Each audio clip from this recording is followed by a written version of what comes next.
A economia do Japão está colapsando. Isso pode quebrar várias economias do planeta, inclusive a economia do país mais poderoso do mundo, os Estados Unidos.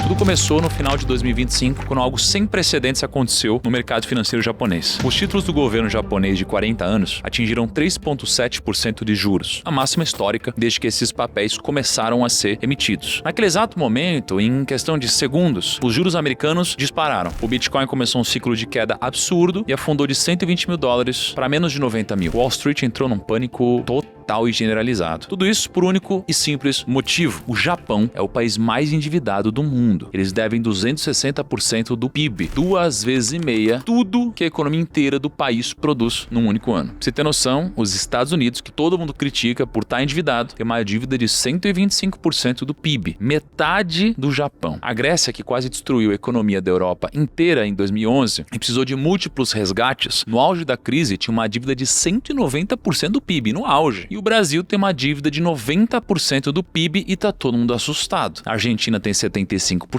e o Japão tá com uns 260%. Uma situação extremamente grave. Esse autoendividamento pode devastar completamente a economia dos Estados Unidos e do mundo todo. Mas, antes de eu te explicar exatamente o que está acontecendo com o Japão e como isso pode desencadear uma grande crise financeira, eu preciso que você faça uma coisa para mim. Deixa o like aqui no vídeo, se inscreve no canal. Poxa, isso aqui é importante pra caramba pro YouTube entender que você quer receber mais vídeos como esse, além de premiar de alguma forma os nossos colaboradores e todo o time por fazer um vídeo tão bacana como esse que você vai assistir. Então clica aí embaixo e é isso aí. E bom, agora você deve estar se perguntando: beleza, Thiago, mas como que essa história toda do endividamento do Japão pode quebrar a economia do mundo inteiro? E o que esses 3,7% de juros tem a ver com tudo isso? E deixa eu te explicar de uma forma ultra simples. Quando o governo precisa de dinheiro, ele vai emitir título. Pensa nesses títulos como se fosse um empréstimo que o governo tá pegando. Funciona assim: o governo diz, eu preciso de R$1 bilhão, então eu vou emitir títulos prometendo pagar R$1 bilhão mais juros daqui a 10 anos, ou 20 anos, ou 30 anos. Os investidores vão comprar esses títulos e o governo vai usar esse dinheiro para pagar contas, para construir estrada, para pagar funcionário público, enfim, para fazer a sociedade funcionar. Só que cada um desses títulos tem um prazo de vencimento. Quando o prazo acaba, o governo precisa devolver o dinheiro que pegou emprestado, acrescido de uns juros. Aí basta você olhar para os títulos do Tesouro Direto, você está emprestando o dinheiro ali para o governo, em troca ele vai te devolver esse dinheiro com juros. Agora imagina que você é o governo do Japão, você emitiu um título há 10 anos, prometendo pagar juros de 0,5% ao ano, e naquela época era quase de graça, então, você pegar dinheiro emprestado com o Japão. Esse título, ele tá para vencer agora, e o governo do Japão precisa pagar de volta os credores. Só que o governo não tem o dinheiro. Então o que ele faz? O governo do Japão emite um novo título para pagar o título antigo. É como eu pegar um empréstimo novo para pagar um empréstimo velho. Só que agora os juros não são mais de 0,5%. Eles são de 3,7%. Isso significa que o Japão vai pagar 7 vezes mais caro para pegar o mesmo valor emprestado. E deixa eu colocar isso em números concretos, pra você entender o tamanho do problema. O Japão, ele tem uma dívida de aproximadamente 1,1 quatrilhão de ienes, que é cerca de 8 trilhões de dólares. Quando os juros estavam em 0,5%, o governo japonês pagava cerca de 13 trilhões de ienes por ano só de juros para os credores. Isso já representava 24% de todo o orçamento do governo. Só que agora, com juros subindo para 3,7%, como a gente viu nos títulos de 40 anos, o Japão precisa pagar cerca de 40 trilhões de ienes a mais em pagamento de juros todo ano. E para vocês terem uma ideia, o orçamento de defesa inteiro do Japão é de 8 trilhões de ienes. Então o aumento no pagamento de juros da dívida seria 5 vezes maior que todo o orçamento militar do país. E de onde que viria esse dinheiro para pagar os juros da dívida do Japão? 3 opções. Opção 1, cortar gastos drasticamente. Isso significa cortar dinheiro de saúde, educação, infraestrutura, aposentadoria, mas nenhum político quer fazer isso porque é impopular. Opção 2, aumentar impostos, mas o Japão já tem uma carga tributária altíssima e aumentar mais vai sufocar ainda mais a economia, que já está estagnada há 30 anos. E opção 3, pegar ainda mais dívida emprestada. É basicamente usar o cartão de crédito para pagar a fatura do cartão de crédito. E aí você não está resolvendo o problema, você está só empurrando ele para frente e tornando ele maior. E é exatamente isso que o mercado acredita que vai acontecer. Quando os juros dos títulos japoneses sobem sobem para 3,7%, o mercado está dizendo: a gente não acredita mais que o governo japonês consegue pagar essa dívida. É um risco muito grande emprestar dinheiro para eles. Então, a gente só vai emprestar se a gente receber juros muito mais altos como compensação pelo risco. É como se você fosse pegar um dinheiro emprestado no banco, só que o seu nome está negativado. Aí você tem várias dívidas atrasadas, o banco olha e diz: até empresto para você, mas ao invés de cobrar 5% ao mês, eu vou cobrar 15%, porque o risco de você não pagar é gigantesco. E quando isso acontece com um país, especialmente um do tamanho do Japão, que é a quarta maior economia do mundo, ficando atrás só dos Estados Unidos, China e Alemanha, as consequências são catastróficas. Até porque o Japão é o maior detentor estrangeiro da dívida americana. Eles têm 1,2 trilhão de dólares em títulos do governo dos Estados Unidos. Isso significa que durante décadas, quando o governo americano precisava de dinheiro emprestado, o Japão foi o principal credor. Eles compravam os títulos americanos e eles financiaram todo o crescimento dos últimos 50 anos dos Estados Unidos. Só que se agora o Japão está com um problema, se os juros no Japão estão subindo, se fica mais atraente para os investidores japoneses manterem o dinheiro em casa ao invés de emprestar para os Estados Unidos, quem vai comprar a dívida americana? E se tem menos gente querendo comprar títulos americanos, o que acontece? Os juros americanos também precisam subir para atrair compradores. Pensa comigo, é como se você tivesse duas lojas lado a lado vendendo o mesmo produto. Se a loja A começa a oferecer preços melhores, os clientes vão para lá. Então a loja B é obrigada a melhorar os preços para não perder todos os clientes. E com o país funciona praticamente da mesma forma. Se o Japão está oferecendo juros de 3,7% nos títulos deles, por que o investidor japonês vai emprestar dinheiro para os Estados Unidos a 4%? A diferença não compensa, muitas vezes, o risco de ter o dinheiro do outro lado do mundo. Sem falar que a inflação do dólar é historicamente maior que a inflação do iene japonês. Então, se a taxa de juros do Japão sobe, os Estados Unidos são forçados a subir os juros também. E aí começa o efeito dominó que contamina o mundo inteiro. O Japão sobe, os Estados Unidos sobe e todos os outros países do mundo também precisam subir, inclusive o nosso, o Brasil. E foi por isso que, conforme os títulos japoneses subiam até 3,7%, os juros nos Estados Unidos também começaram a subir. O primeiro-ministro do Japão admitiu publicamente que a situação fiscal por lá é pior do que a da Grécia durante a crise de 2011, quando eles quase quebraram a Europa inteira. E era a Grécia. Quando um primeiro-ministro admite isso, você sabe que a situação tá ruim, realmente ruim. Mas pra você entender como que a gente chegou nessa situação toda complexa que a gente tá vivendo, a gente precisa voltar algumas décadas no tempo. Mais especificamente pro dia 29 de dezembro de 1989. Naquele dia, o índice Nikkei, que é a bolsa de valores japonesa, atingiu o pico histórico, 38.915 pontos. Naquela época, o Japão era a segunda maior economia do mundo e estava prestes a se tornar a primeira. Tóquio era o centro financeiro mais poderoso do planeta. As empresas japonesas, Sony, Toyota, Honda, Mitsubishi, elas estavam dominando os mercados consumidores do mundo todo. Das 10 maiores empresas do mundo, por valor de mercado, 8 eram japonesas. A economia do Japão representava cerca de 10% de toda a economia mundial. O PIB per capita do Japão era 10% maior que o dos Estados Unidos e o mercado imobiliário japonês estava numa bolha tão absurda que o terreno do Palácio Imperial de Tóquio, só o terreno, valia mais do que todo o mercado imobiliário do estado da Califórnia. Pensa na loucura disso. O único terreno em Tóquio valia mais do que todas as casas, os prédios, os imóveis da Califórnia inteiros somados. As empresas japonesas estavam comprando tudo nos Estados Unidos. A Sony comprou a Columbia Pictures por 3,4 bilhões de dólares. A Mitsubishi comprou o Rockefeller Center, que é um ícone americano no coração de Manhattan, por 1,4 bilhão de dólares. Tinha até filme de Hollywood na época, como Blade Runner, imaginando um futuro onde o Japão dominaria o mundo. Parecia que nada poderia parar o Japão, né? As pessoas realmente acreditavam que em questão de anos, o Japão ultrapassaria os Estados Unidos e se tornaria a maior economia do planeta. Até que em 1990, tudo desmoronou. E em 89, a Nikkei, que é a bolsa do Japão, estava nas máximas. Um ano depois, o mercado de ações caiu 38%. Então, aqui, trilhões de dólares evaporaram do mercado. Mas pior do que a queda na bolsa foi a queda no mercado imobiliário. Os preços dos imóveis residenciais caíram mais 50% entre 1990 e 2000 e os preços de imóveis comerciais caíram 85%. Aquele terreno do Palácio Imperial, que valia mais que toda a Califórnia, perdeu mais de 90% do valor. Pessoas que tinham comprado casas ou apartamentos no auge da bolha, de repente, deviam mais do que as suas propriedades valiam. Empresas que tinham se alavancado para comprar imóveis e ações se viram com dívidas gigantescas e ativos que não valiam nada. Os bancos ficaram com trilhões de ienes em empréstimos que nunca seriam pagos de volta. E a economia japonesa entrou num período que ficou conhecido como a década perdida. E desde então, o Japão simplesmente não cresceu. São 30 anos de uma economia que ficou praticamente estagnada. Só para vocês terem uma ideia dessa estagnação, o PIB do Japão Japão em 95 era de cerca de 5,5 trilhões de dólares. Já o PIB do Japão hoje, em 2025, é de 4,2 trilhões de dólares. A economia, na verdade, não ficou estagnada. Ela encolheu. Ela é menor hoje do que ela era há 30 anos. E para tentar sair dessa estagnação, o governo japonês fez o que todos os governos fazem quando a economia para de crescer. Eles começaram a gastar dinheiro. E muito dinheiro. Eles construíram estradas, pontes, aeroportos, túneis, ferrovias de alta velocidade, injetaram dinheiro em empresas, criaram programas de estímulo atrás de programas de estímulo e até funcionou por um certo tempo, como sempre, só que para fazer tudo isso os governos precisam de imposto. E a receita do governo não acompanhou os gastos. A arrecadação dos impostos ficou praticamente estagnada por 3 décadas porque a economia não crescia. Então o que o governo fez? O governo japonês começou a se endividar. Eles contraíram dívida na tentativa de empurrar a economia e a gente chegou ao ponto que a gente está hoje. Uma dívida de 260% do PIB. Mais ou menos 1,14 trilhão de ienes. Quase 8 trilhões de dólares. Só para você ter uma ideia, uma noção do tamanho desse número, 8 trilhões de dólares é mais que o PIB do Brasil, da Argentina, da França e da Espanha somados. É um número tão absurdamente grande que é até difícil de compreender. E a dívida é só uma parte do problema. Ainda existe o problema dos juros da dívida. Todo ano o governo japonês gasta uma parte gigantesca